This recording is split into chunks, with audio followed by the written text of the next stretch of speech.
मंडळी, महाराष्ट्राच्या राजकारणाला कलाटणी देण्याची आणि विरोधकांचा बँड वाजवण्याची ताकद ब्रँड ठाकरेंमध्ये आहे. पण मतविभागणीनं हा ठाकरे ब्रँड सध्या राजकीय पटलावर अस्तित्वाची लढाई लढतोय.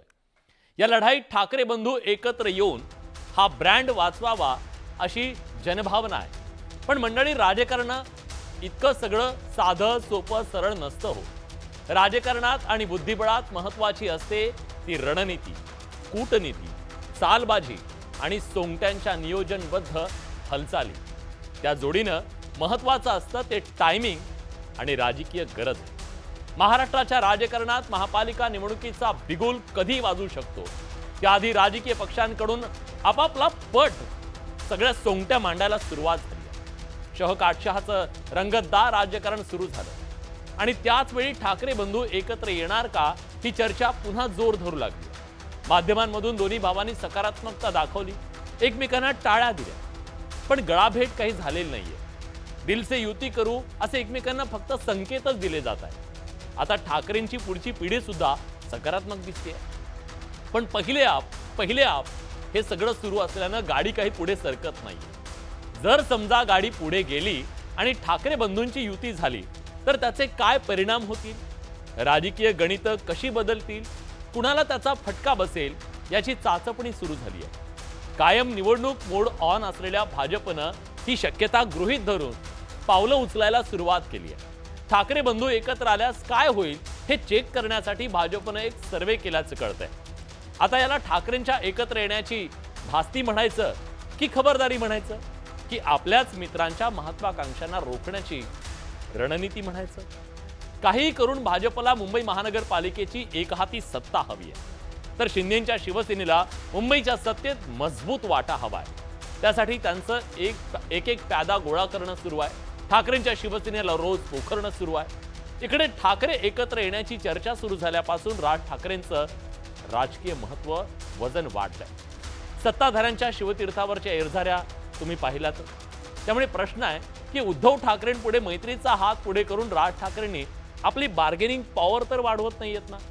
उद्धव ठाकरेंसाठी मुंबई महापालिकेची निवडणूक अस्तित्वाची लढाई आहे. तशीच राज ठाकरेंच्या मनसेसाठी करोया मरोची स्थिती आहे. म्हणजे ठाकरे ब्रँडच्या अस्तित्वाच्या लढाईत दोघांनी एकत्र येणं दोघांची राजकीय गरज सुद्धा आहे. पण टाळी कधीच एका हाताने वाजत नाही. एकानं पुढे सरकून अंतर कापलं जात नाही. दोघांनी विश्वासानं एक पाऊल पुढे टाकावं लागतं. पण तसं होताना दिसत नाहीये. टाळीला टाळीचा प्रतिसाद मिळाला तर टाळी वाजते. ती वाजणार का हे पाहणं अतिशय इंटरेस्टिंग असणार आहे. करूया आज त्याची चर्चा, पण बघूया घडलंय का.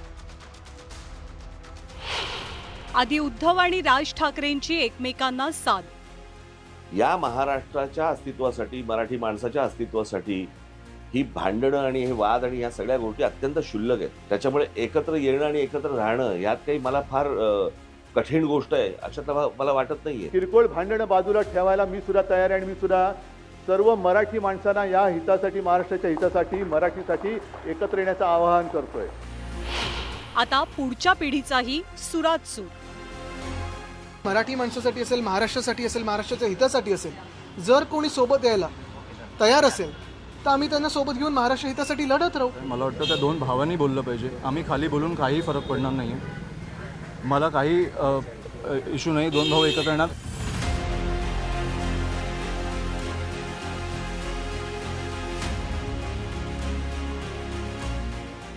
ठाकरेंच्या जनरेशन नेक्स्टची ही विधानं काय सूचित करतात याची चांगली चर्चा रंगली आहे.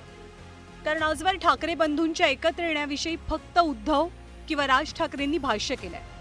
पण पहिल्यांदाच ठाकरेंची पुढची पिढी या संभाव्य युतीबद्दल आपलं मत व्यक्त करते. महत्वाची बाब म्हणजे आदित्य असो किंवा अमित ठाकरे, दोघेही राजकारणात सक्रिय असल्यानं त्यांच्या मताला आणि विधानाला वेगळं राजकीय महत्त्व सुद्धा आहे. आता या युतीबाबत दोनही बाजूंच्या नेत्यांचं काय म्हणणं आहे हे जाणून घेण्याआधी आपण पाहूया ज्युनियर ठाकरे ब्रदर्स या युतीबद्दल काय म्हणाले. माझी भूमिका एवढंच आहे, तुम्ही जे दोन भाऊ बोलताय, मला वाटतं त्या दोन भावांनी बोललं पाहिजे. आम्ही खाली बोलून काही फरक पडणार नाही आहे. मला काही इश्यू नाही दोन भाऊ एकत्र येणार. पण मी 2014ला 17ला बघितलं आहे 2014-17 सोडा मी कोविड काळात बघितलं आहे, जिकडे मला वाटतं उद्धवजी मुख्यमंत्री होते. राजसाहेबांनी तेव्हा उद्धवजींना पहिला फोन केलेला की हे भीषण एक आजार आला आहे आपल्यावर, त्याच्यामुळे कुठचंही सरकार असो आपण त्यांची साथ दिली पाहिजे. आणि मी अनेकदा बघितलं हे फोन कॉल. तो मला वाटतं त्यांची इच्छा असेल तर त्यांनी फोन करावा. हे मीडियासमोर बोलून किंवा वर्तमानपत्रात बोलून काही अशा युत्या होत नाही. आम्ही आमच्याकडून प्रतिसाद दिलेला आहे. आमची भावना हीच आहे की मराठी माणसासाठी असेल, महाराष्ट्रासाठी असेल, महाराष्ट्राच्या हितासाठी असेल, जर कोणी सोबत यायला तयार असेल तर आम्ही त्यांना सोबत घेऊन महाराष्ट्र हितासाठी लढत राहू. पहिली गोष्ट आपण ही पाहिली असेल, काल परवाकडे आमचे दीपेश म्हात्रे आणि त्यांनी तिकडचे राजू पाटीलजी ह्या दोघांनी तर एकत्र आंदोलन केलेलं आहे. लोकांच्या मनात काय आहे हे आपल्याला माहिती आहे. आमचं मन साफ आहे. जे कोणी महाराष्ट्र हितासाठी कुठचाही पक्ष असो, कुठचाही नेता असो, आमच्या सोबत यायला तयार आहे. आम्ही महाराष्ट्र हितासाठी एकत्र येऊन लढू. आता ठाकरेंच्या संभाव्य युतीबद्दल बोलताना दोनही पक्षातले नेते मात्र कमालीची सावध भूमिका घेताना दिसत आहेत. कारण हा ठाकरे बंधूंमधला नात्याचा गुंता आहे आणि त्याविषयी थेट भाष्य करण्याचं धाडस दोनही बाजूंचे नेते करताना दिसत नाही. युतीचा निर्णय ही दोनही भावांची टेरिटरी असल्याची भावना व्यक्त होतीये.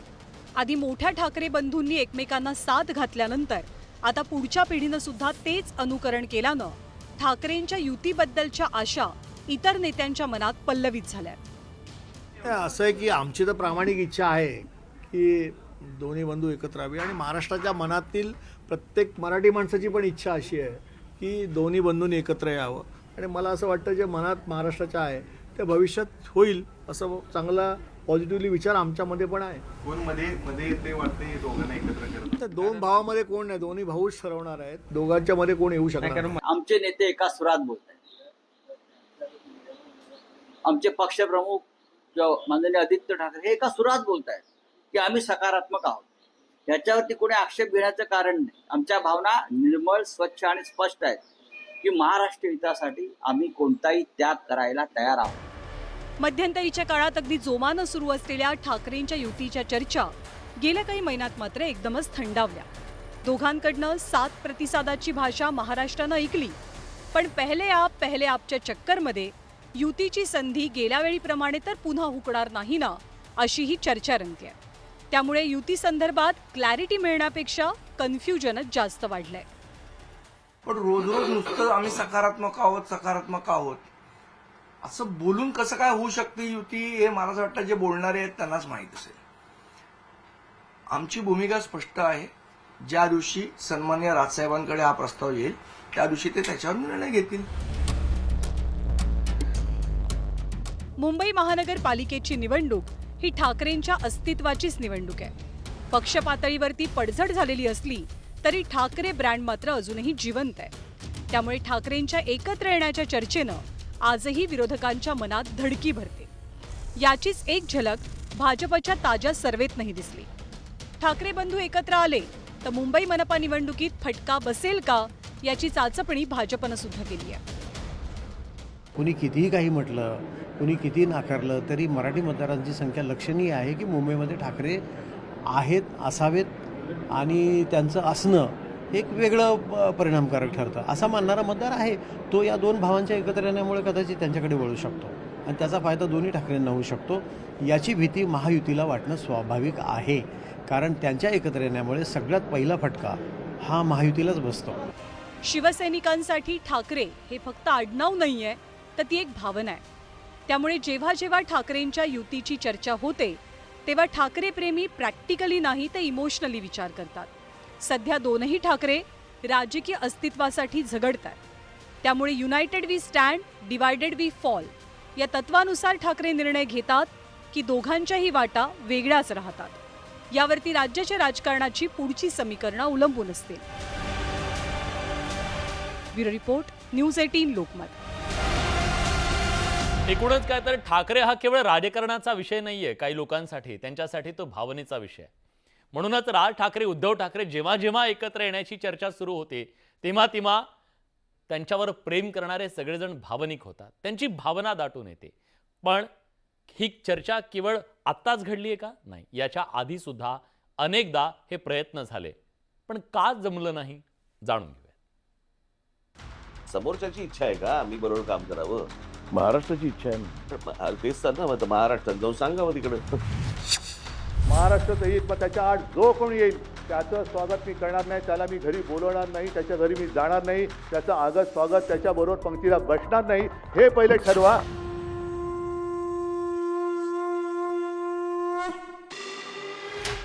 राज ठाकरेंनी साथ घातली आणि त्याला लगेच उद्धव ठाकरेंनी प्रतिसाद दिला.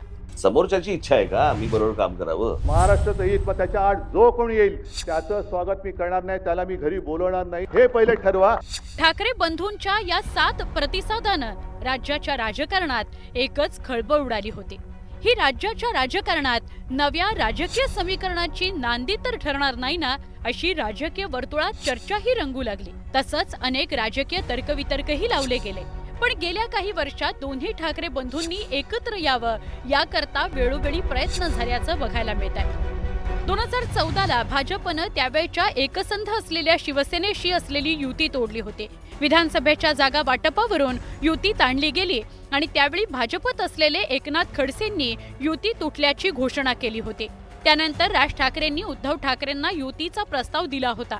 दोन्ही पक्षात विधानसभेच्या जागा वाटपावर चर्चाही झाली होती.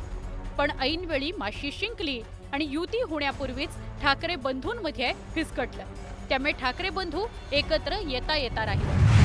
केवळ 2014 नाही तर पुढे 2017 मध्येही राज ठाकरेंनी युती करता उद्धव ठाकरेंना प्रस्ताव पाठवला होता. पण दोन्ही वेळेला युतीचं घोडं काही पुढे सरकलं नाही. तो प्रस्ताव केवळ प्रस्तावच राहिला. 2017 मध्ये मुंबई महापालिका निवडणुकीत शिवसेना भाजपची युती तुटली. त्यावेळी राज ठाकरे यांनी उद्धव ठाकरेंना टाळी द्यायचा प्रयत्न केला, पण शिवसेनेनं त्यांना काहीच प्रतिसाद दिला नाही. खरं तर 27 नोव्हेंबर 2005ला राज ठाकरेंनी शिवसेनेला अखेरचा जय महाराष्ट्र केला. त्याला आता 2 दशकं उलटून गेल्यात. पण दोन्ही ठाकरे बंधूंनी एकत्र यावं असं आजही सर्वसामान्य शिवसैनिकाला वाटतं. ठाकरे कुटुंब आणि शिवसेना हा शिवसैनिकांच्या मनातील हळवा कोपरा. राज आणि उद्धव या 2 ठाकरे बंधूंनी एकत्र यावं याकरता जुन्या शिवसैनिकांनी काही वर्षांपूर्वी सह्यांची मोहीम सुद्धा चालवली होती. तसंच वेळोवेळी बॅनरबाजीच्या माध्यमातूनही एकत्र येण्याचं आवाहन या दोघा भावंडांना केलंच जातं. पण त्याचा काही उपयोग झालेला नाही. ठाकरे बंधू एकत्र येण्यामध्ये पक्षातील नेते अथवा कार्यकर्त्यांची अडचण नाहीये.